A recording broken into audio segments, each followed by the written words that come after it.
Terima kasih. Terima kasih. Semoga dimudahkan rezeki, diberi kesihatan, visi.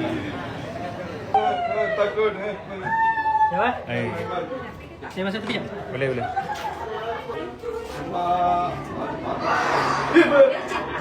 Aku baru nak guna. Dia mana takut pun dia. Kan?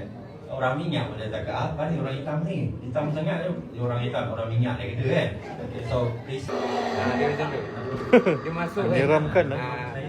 So ada bau dia kan. Dia macam abang baru sambut. Wangi kan. Oh, dari tempat asalku.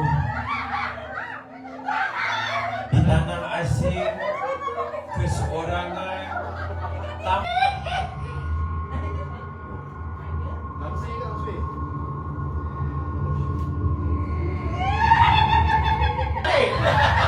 pendengar kerana mungkin aku sedang duduk di atas dahan tepat di atas kepala.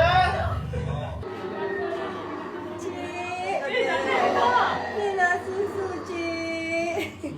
Tolong, Cik. Kena.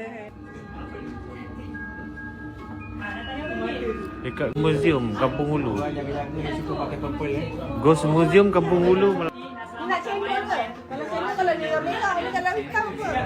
Pula nak pula. Lulian. Itu apa?